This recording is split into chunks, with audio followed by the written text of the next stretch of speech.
To die at my hand is an honor.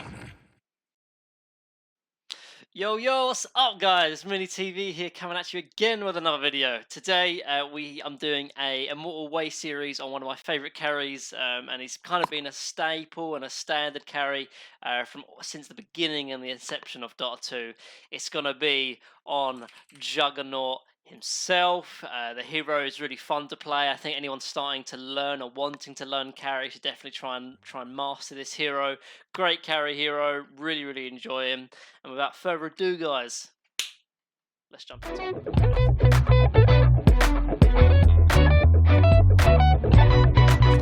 So, guys, this is the game I wanted to show you. Ended up playing Jug in this game because they had shown Disruptor, Phoenix, and Treant, and just Juggernaut really strong against those heroes. Obviously, I can spin TP kind of whenever I want to. Disruptor does very little to me because I have spin, and then also, more importantly, I can spin on the egg as well. And seeing as I kind of thought this Phoenix was going to be off lane, we needed a way to kind of hit the egg. I think we had shown Kotal and Jakiro. And I was going to be laning with Kotal. I mean, it's not the greatest combination of laning with a Kotal. Normally, you think of like Ember or Troll because you can really take a lot of benefit of just kind of the whirling axe and things like that. Whereas the spin cooldown, particularly early, is still really high. That the Kotal's chakra magic doesn't really do too much, but later on you'll sort of see a really interesting interaction with Jug and Kotal that I'll talk about later. But yeah, so like right now, I think whenever you're playing carry, I mean you never.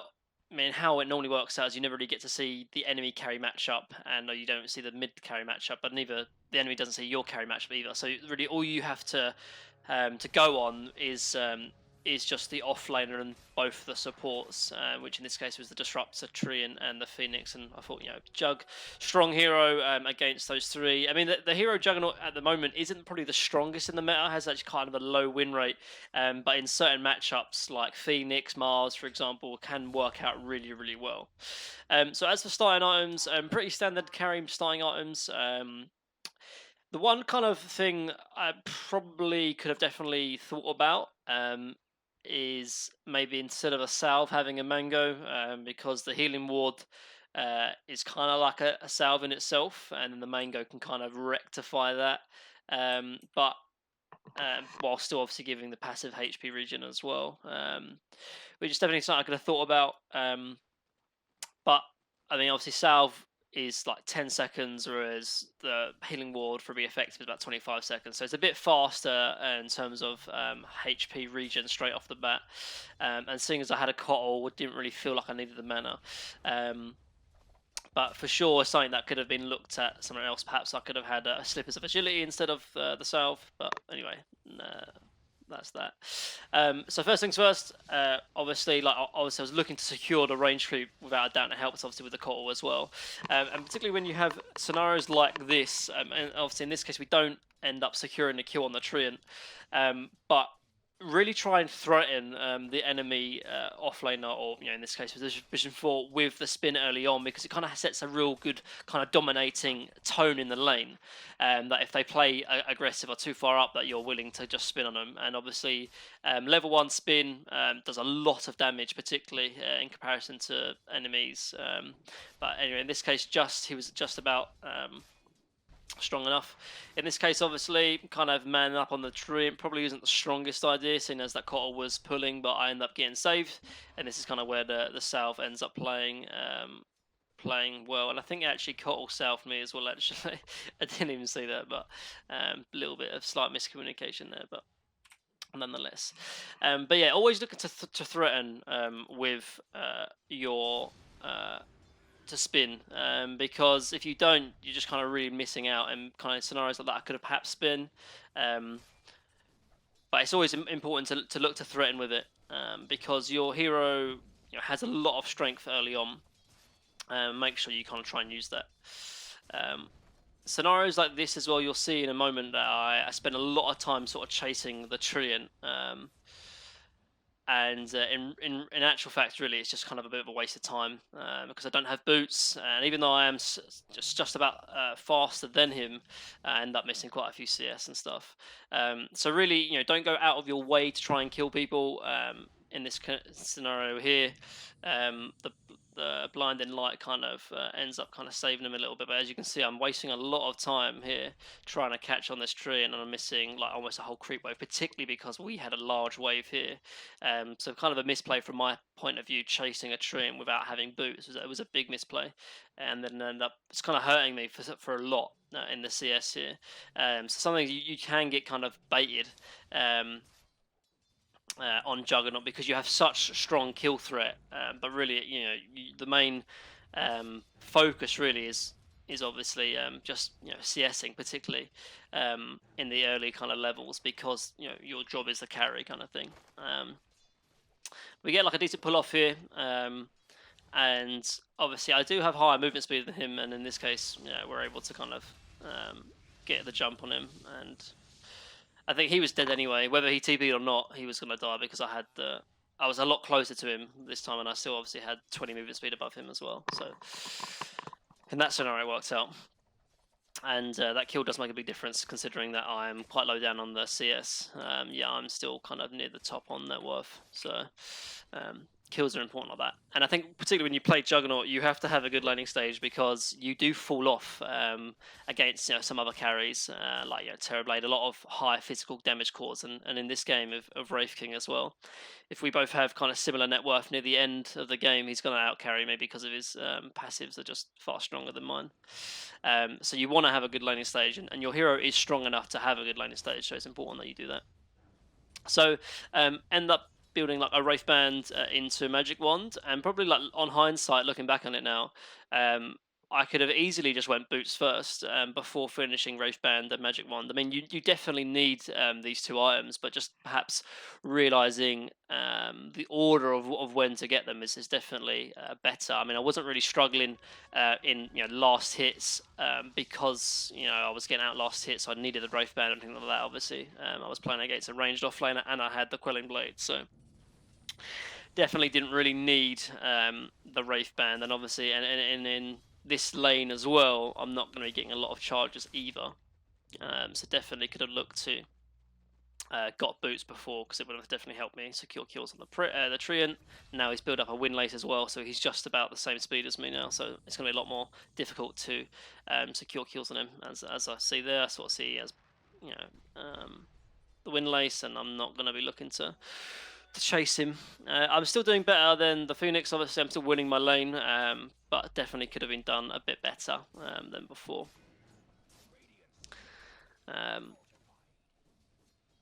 I've got boots now, so now with boots, I'm a lot more threatening to the Treant.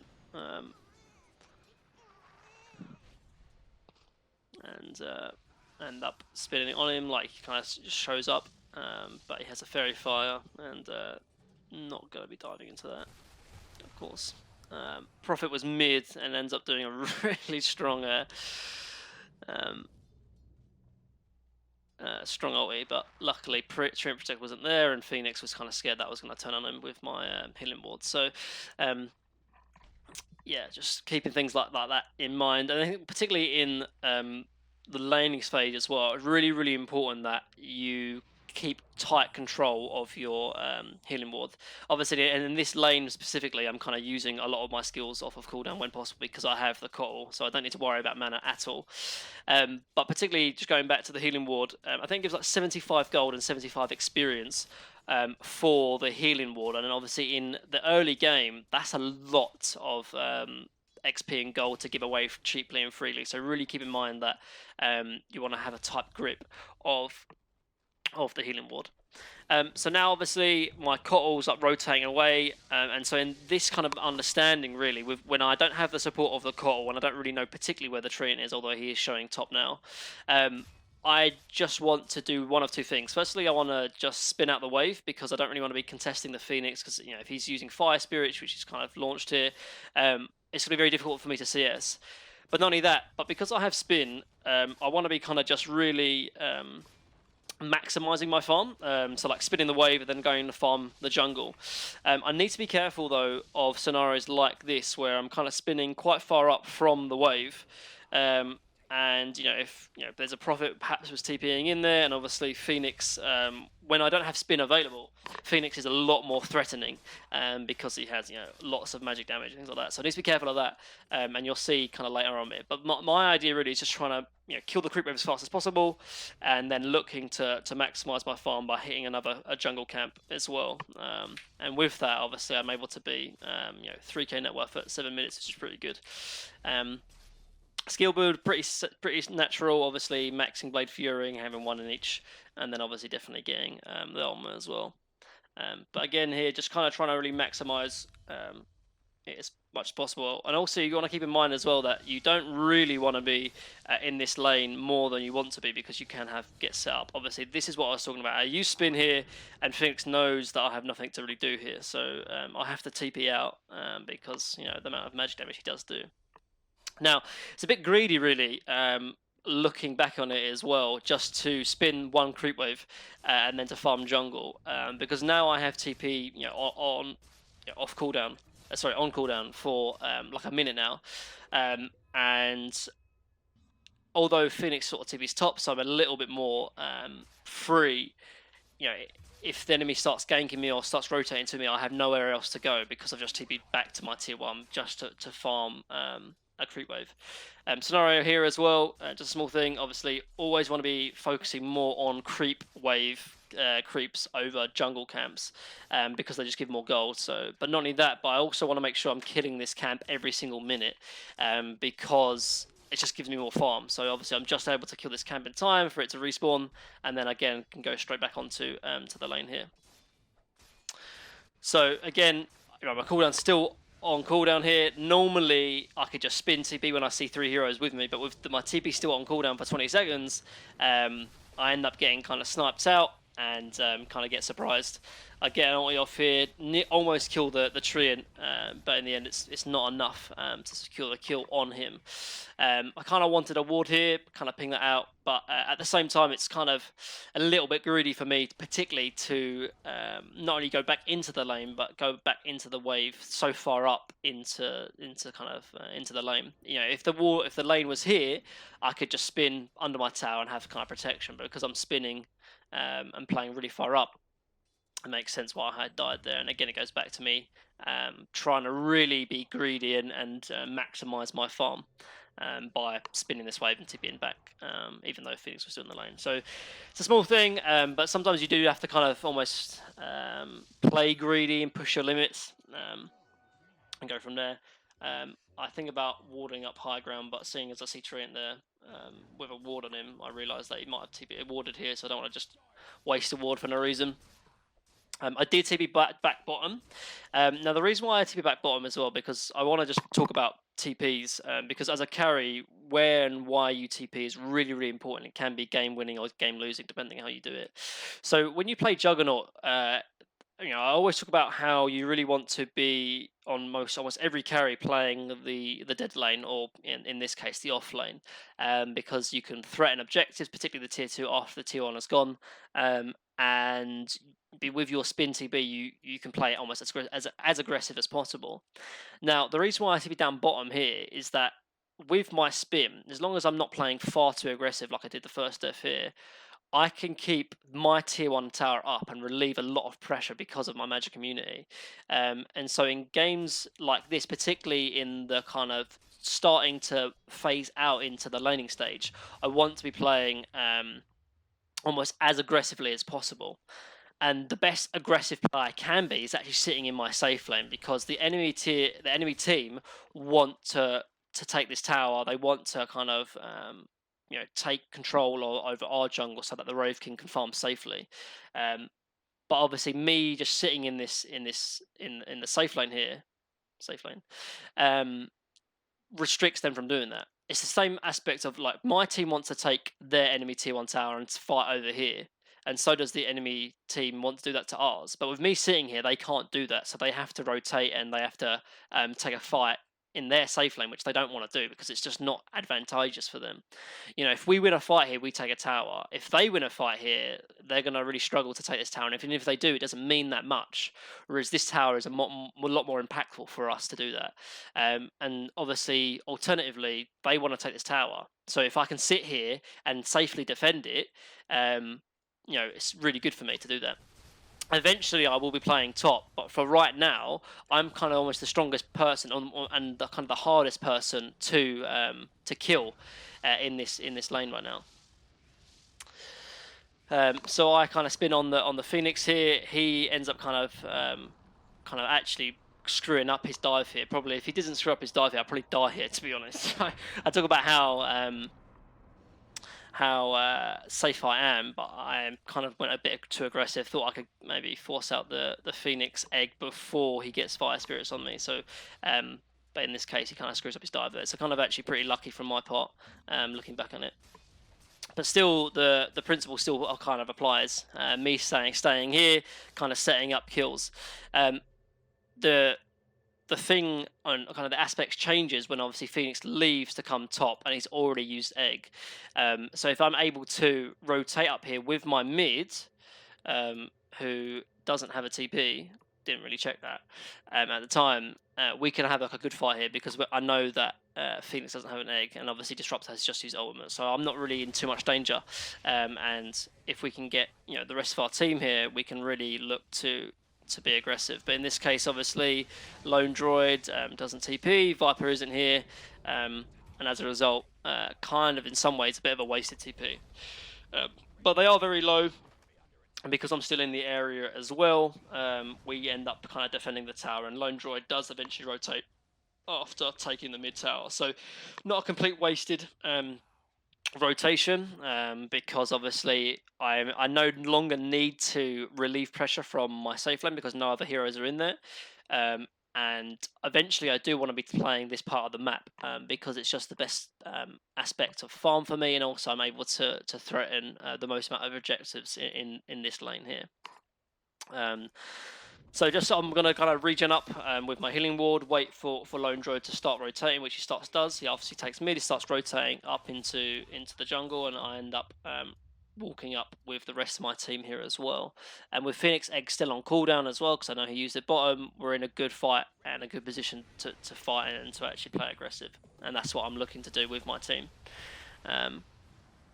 So Jakiro, they end up kind of committing quite heavily on the Jakiro, but with the Viper and the Lone Droid eventually rotating as well, able to kind of secure the kill on the Prophet, on the Treant with my ulti, and I end up kind of just going to secure the Waven on the tower, but I didn't really realise they would end up keep fighting here. I thought they were just going to back off, and I kind of realised I probably should have stayed with them, and I end up rejoining them, but later than probably I should have, because my Viper dies, so does my Kotal. But luckily my Lone Droid is pretty farmed, and I end up able to kind of help out, and we secure the kill on the Phoenix as well. So not too bad, but kind of probably should have been with him from the start. And Tria ends up trying to kind of commit onto the Lone Droid as well, but just obviously good micro on the healing ward, and Lone Droid just realised that he can kind of man up, and we end up killing the Treant as well, actually. So end up being a decent trade and decent fight for us altogether. And that's kind of what you want to be doing as a Juggernaut, like particularly if you have no cooldown on your ultimate. Always want to be using that as much as possible. You're not an anti-mage, you're not a Terrorblade that just wants to farm. Like, if you have spells, make sure that you use it. I end up TPing mid, just because of kind of relieving pressure here. Lone Droid had already rotated top, so I don't want to be sharing farm with him. I will be rotating back top eventually, because that's when I want to be playing, but mid needs to be pushed down. There's a lot of farm for that to be taken. So just quickly going on to items here. I wasn't 100% sure really like how this game was going to kind of pan out, and how and what kind of game it was going to be. I end up buying Yasha first, and I think this is probably one of the best items to get if you're not 100% sure what kind of game it's going to be. Obviously, if it's going to be more of a farm intensive game, you want to be going straight into the Battle Fury. But considering my lone droid, had just taken the tier 1 mid, the tier 1 top, and he's looking to get aggressive. I don't know whether this is going to be like, oh, let's just take Roche and just try and end the game early and fast. And then in those scenarios, I don't want to be having a Battle Fury because it just doesn't offer me as much as, say, S and Y would do in team fights. But the good thing about Yasha is that I'm going to be wanting to have a Yasha because I want to be building it into a Manta or an S and Y eventually anyway.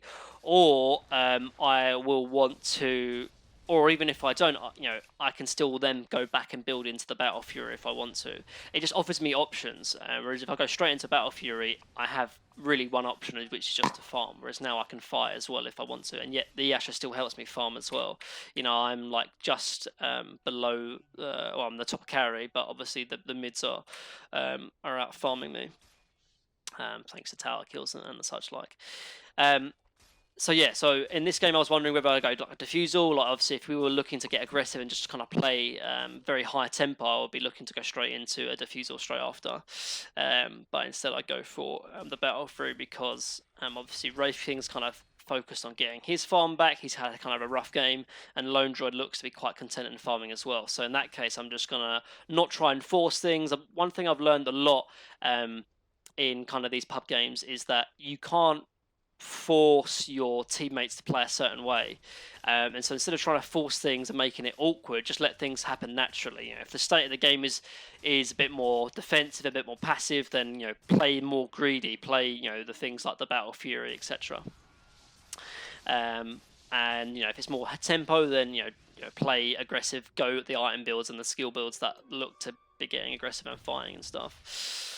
So obviously there's a big fight happening bottom. I do have my ultimate available, but seeing as the fight had kind of already ended, and the only outposts, or the only way I could TP was to the outpost, it would have been too far, too slow for me to actually rotate. And instead, the better thing for me to do is actually try and pressure this tier 2 tower. And force out rotation. In this case, it's the Phoenix.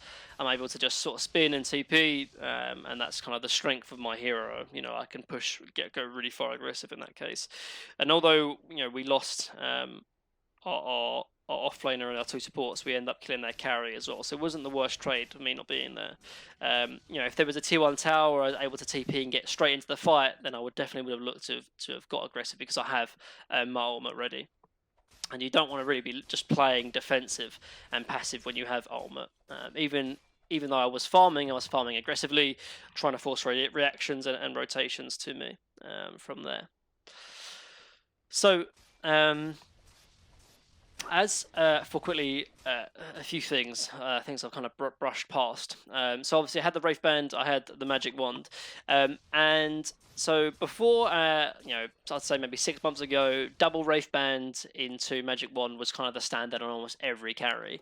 But with sort of the change in the meta, with like the boots changes not being percentage, and sort of slight changes, just picking up a Windlace is, to me, just seems so strong because ideally you always want to have those 3 kind of build up items, and I don't class Quelling Blade as a starting item. So obviously Wraith Band, Magic Wand, and having that Windlace, particularly when you go treads over Phase Boots, which is something I haven't talked about either, is just so useful, because it just helps your farming speed and on a hero that you kind of really do rely on having movement speed to have, make sure that you're able to get your armor off and also to keep up with people when you're blade furying, and is really useful. So right now I'm strong enough now that whoever shows up in this safe lane, I'm gonna just man up on them straight away. In this case, it was nice that Prophet moved away from his creeps, so I was able to get a nice armor off, and we end up securing and kill him, which for me is huge. I end up getting 2 levels off of that and a complete solo kill. And that's kind of the strength of Juggernaut as well. Most times you're able to really box out and kind of force away anyone trying to defend their safe lane. And you have really no threat of dying because you have spin TP. So I can play that for aggressive if anything goes wrong, or there's a lot more rotations earlier and quicker. I can just spin TP and it's a win in my book. But yeah, just going back to the Windlace now, like I got it early on. I got it maybe 6 or 7 minutes into the game, and it's going to be lasting me for another 2 or 3 minutes later as well. So for 20 minutes of the game, because I'll still be building into my Manta. Again, here, obviously, they're all off the map. Kind of, I see Phoenix here and the Prophet TPing in, and I instantly TP out. And this is a 5-man rotation, 4-man rotation, because Trent is bottom. But just a huge commitment from them to try and stop me pushing, and that's kind of the strength of Juggernaut. This allows, obviously, my supports to take the safe farm, take the Viper to farm my own jungle as well, because I'm playing so far up into the enemy side of the map. And that's what you want to be doing as a Juggernaut. And with everything that's happened, I'm now top net worth. So it's kind of a double whammy where I'm able to farm very, very fast, yet also take a lot of farm away from the enemy team as well because of the way I'm playing. So after they've all rotated top, I'm going to start playing bottom.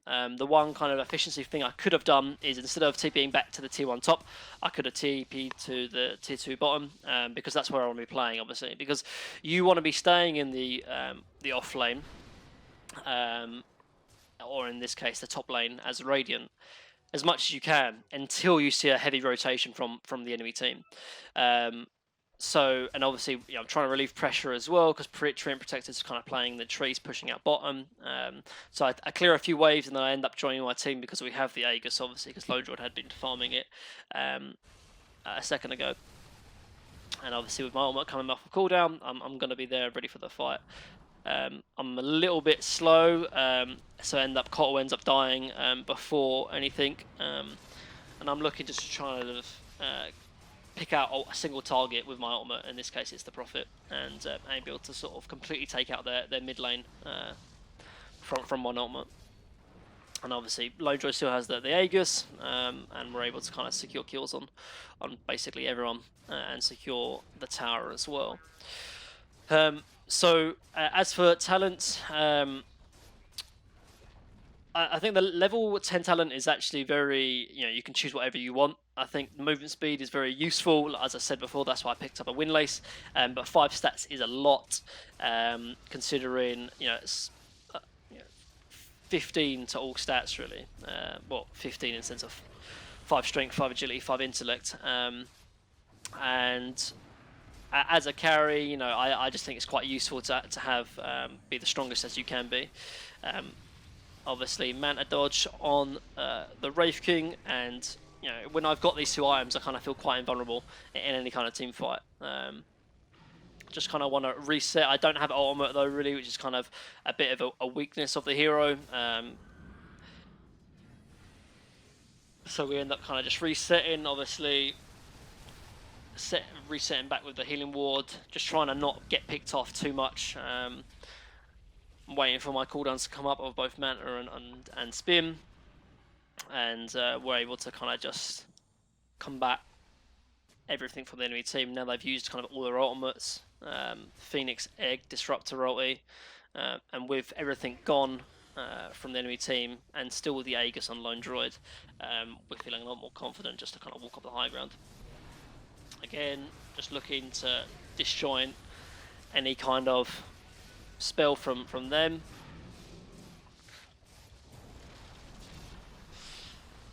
I'm just going to kind of commit onto the racks here as everything goes on, and with everyone kind of looking at the rest of my team here, I end up just kind of looking to sort of TP out, and it ends up working out quite well. My team kind of ends up still fighting through all that as well, and we end up kind of killing the Wraith King, we end up killing the Treant as well, but there's obviously nothing I can do because I have to TP out in that scenario, because I can't walk back into the fight, otherwise I die, so I end up TPing out. And it's just a massive sway of events there, and that's kind of almost the strength of Juggernaut. I mean, I view him more as almost as a semi-carry than as a hard carry, really, because of his kind of reliance on a lot of his spells, really, to be useful. The healing ward is huge. The Blade Fury is massive, not only in the laning phase, but also able to kind of the magic community, and obviously the ultimate as well. But I mean, the hero obviously can scale well with Blade Dance. By being the sole physical damage late game carry is kind of almost a too strong of a feat for Juggernaut to do that, and so it's really useful that we have Lone Droid in this game as well. So just going back to the stats, sorry, the talents. I think either or movement speed or stats are both useful. if I hadn't have gone the Windlace, I probably would have went for the movement speed talent, because they obviously both offer 20 movement speed, and you do really want to be as fast as you can, particularly on Juggernaut. And for the 15 though, I mean, I think you'd only go for the Blade Fury talents if you're looking to be playing that magic damage build. So say your team has high physical damage, but very little magical damage. It can be good to sort of build like things like Radiance on Juggernaut and go obviously the Blade Fury DPS as well as the Blade Fury movement speed. Just the ability to offer some kind of magic damage instead of just physical presence instead. So end up kind of ulting onto the Prophet here because he's kind of showed up, but he kind of uses Treants there, ends up just about secure it, getting away with his HP. Probably would have killed him if I had the Basher, but obviously we're kind of disjointed in these team fights here. My Jakiro just died, my Kotal had died bottom over the outpost as well, and without the Viper and Lone Droid, no need to kind of commit too heavily onto fights like that. So yeah, just going back to the 15 and 20 talents are always going to be the attack speed armor unless you're going that magic damage build, which is kind of a bit of a niche build in itself.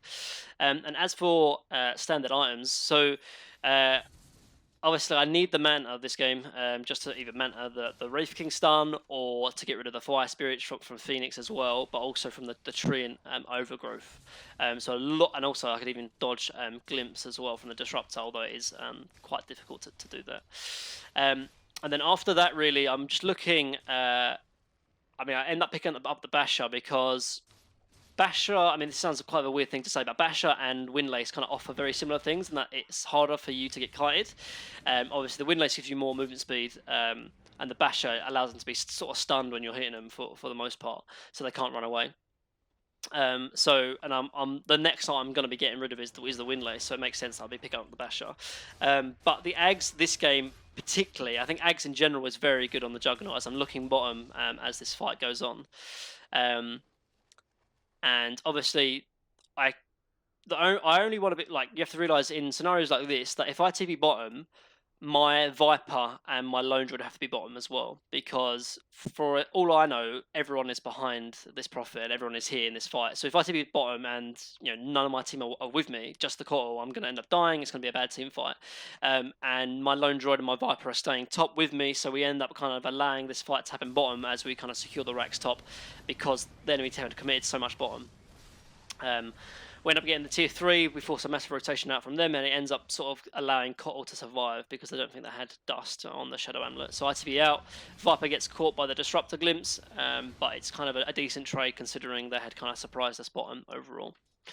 But just going back to the item, so yeah, Skull Basher, really useful on Jug. Obviously you can bash while you're Omni Slashing, but for Ags in general, I think it's such a good item on Juggernaut, but this game particularly because just like Omni Slash dispels any kind of negative effects on you when you use it, the Aghanim's Slash does the same. So I can get out of Treant route with Aghanim. So let's say I had manted off I tried to manta the Wraith King stun and had used the spin to maybe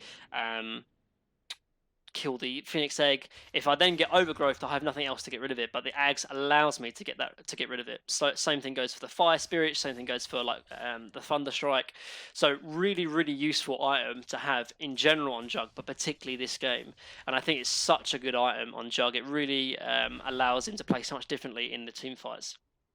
So no one's really showing on the map outside the Prophet, so I'm going to manta onto the illusions here. End up kind of spotting the Phoenix, and the moment I see the Phoenix, I end up trying to get out. But I had already used the Manta illusions and the spin to TP in, and that's where the Phoenix, the Treant Protectors come up. So I use ultimate, and then I pop my healing ward straight away and try and get it out. And it ends up surviving for a little bit, and just with, I think I got a Glimmer Cape as well, was able to sort of survive even though they had all 4 hitting on me. And that's just kind of almost the strength of Juggernaut. And with them committing so heavily on to kill me, and they don't kill me, we end up kind of getting a really nice team fight. End up killing the Prophet, end up killing the Treant, and we end up killing the Wraith King twice as well. And with that, like their morale must be completely just kind of demolished really after that happens. And obviously if I had Ags there as well, I would be even in a better position, because you know, it's kind of almost a survival tool as well. It's kind of similar to what the Omni Slash did here as well, in the sense that, you know, I was Omni Slashing for what is it, 3.5 seconds, which allows my team to then rotate to me to protect me. And well, I don't know what it's even called, but it's the, you know, the Aghanim Slash from Juggernaut is about 0.8 seconds as well. So it's another 0.8 seconds of immunity, basically, and it's a nice defensive tool as well as an aggressive offensive tool as well. Again, kind of just showing Jug's ability to siege high ground as well. Has spin, has healing ward, and can really do a lot of damage onto the high ground. Even though try to obviously mount and dodge the glimpse, kind of difficult here, but we have so much kind of AoE that it's going to be difficult for them to really commit. Wraith King had obviously lost his armor in the last fight and had shown up here. And so the one thing I talked about obviously at the start with me and Keeper of the Light, there's not a lot of synergy in the lane, but particularly now I've picked up the Aghanim Slash, you know, has a very low cooldown with the Swift Slash in general, but with Kotl Chakra Magic, a 15-second cooldown duration is then reduced by the 6 seconds from Chakra. So I'm able to kind of continually use Swift Slash every single fight, and with it I'm able to sort of kill kills on the squishy supports, and with that, you know, that's kind of the game really. So I just really do love playing this hero. It's so fun to play. You're so elusive in areas as the Blade Fury, you know, with the Swift Slash. Obviously not the hardest carry. It was lucky really that, you know, Wraith King wasn't the same net worth as me. Otherwise, I would have been in trouble. But you have to realize as well that, you know, the way I was playing it was so that Wraith King doesn't get the same amount of space and the amount of farm as me, because if he does, then I'm going to be in trouble, obviously. And so you need to be playing aggressive. Really want to be threatening in those objectives as much as possible. And with that, obviously, you could end up winning the game and playing well as Juggernaut. But that's it, guys. I hope you enjoyed the video. I hope I didn't miss too much out of it. One thing I just want to touch on is just quickly the difference between treads and phase boots. I think phase boots, you want to be using it. You want to be going phase boots only if really that you can really abuse it in the lane with your spin, because otherwise, you know, the treads is ideal. You know, it's better for farming speed. But in a game like this where I'm playing against a Phoenix, it doesn't matter if I have the phase boots movement speed in the lane, because he's just going to fly away anyway. So the treads is ideal. But in some games, the phase boots is better. But I prefer the treads in general. But that's it, guys. I hope you enjoyed the video. If you liked it, give me a like and a subscribe underneath. And I'm still doing coaching as well. So if you're interested in coaching, hit me up on my Discord. But other than that, guys, hope to see you in the next one. Keep grinding and grinding. Peace. There's a fine line between bravery and stupidity.